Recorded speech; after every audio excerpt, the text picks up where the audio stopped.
नमस्कार, मैं अर्चना स्वागत करती हूँ आपका नीव इंस्टीट्यूट के ऑफिशियली यूट्यूब चैनल पर जिसका उद्देश्य कॉम्पिटिटिव एग्जाम्स की तैयारी करवाना है। आज हम डिस्कस करेंगे जर्नल साइंस से रिलेटेड टॉपिक रिसोर्सेज। ये आपको SSC, HPSSC, TET, TGT commission आदि एग्जाम्स के लिए हेल्पफुल है। तो हम अपने टॉपिक की ओर चलते हैं। टॉपिक है रिसोर्सेज, संसाधन।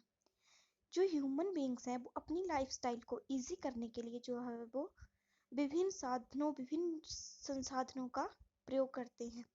कुछ जो है हमें प्रकृति के द्वारा मिले होते हैं और कुछ जो है हम खुद बनाते हैं।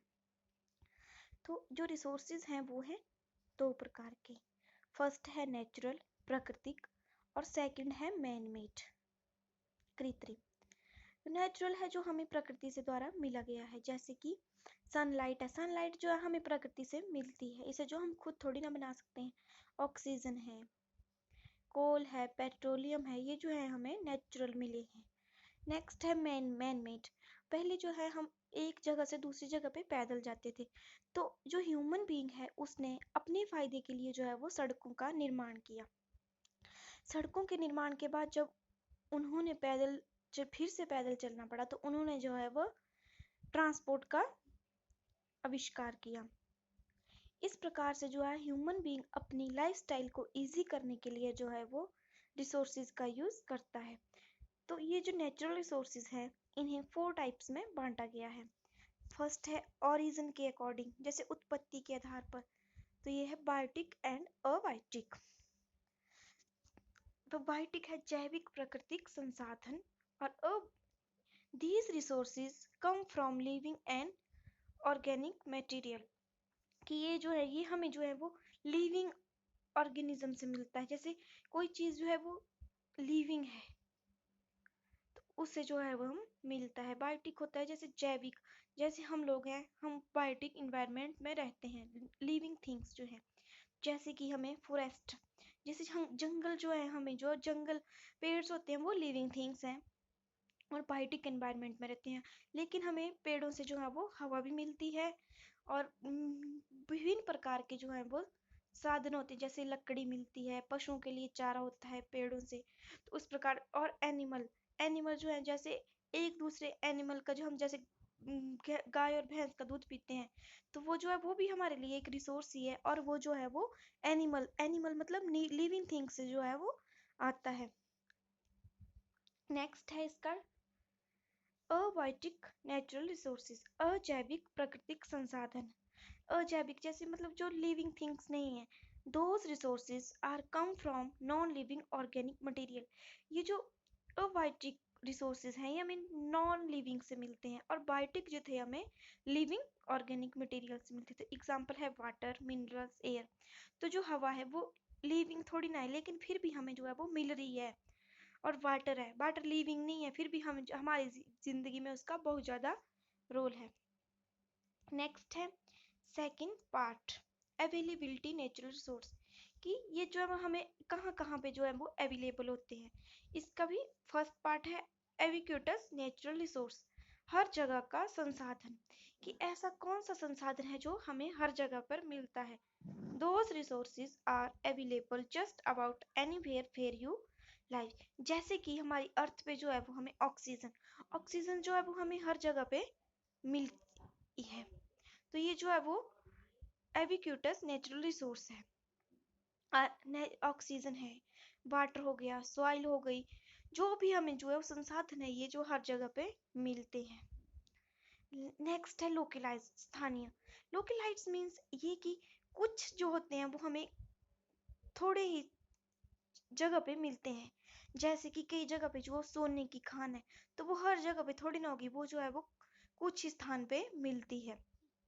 To limit something to a particular place और एरिया, कि ये जो है वो एक लिमिट का एरिया होता है, पर्टिकुलर होता है, इसी पे जो है वो मिलती है। नेक्स्ट है डेवलपमेंट नेचुरल रिसोर्स, कि विकास के आधार पर जो है वो प्राकृतिक संसाधन। तो इसमें ए है एक्चुअल नेचुरल रिसोर्स, वास्तविक प्राकृतिक संसाधन।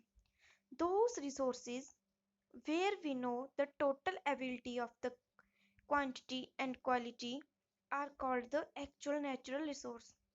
कि ऐसे रिसोर्स हैं जिसे जो हम एक्चुअली क्वांटिटी पता है नहीं है कि ये कब जैसे खत्म हो जाएंगे। जैसे हमारा कोल है, पेट्रोलियम है, मिल तो रहा है हमें लेकिन हमें ये पता नहीं है कि ये कब खत्म हो जाएगा।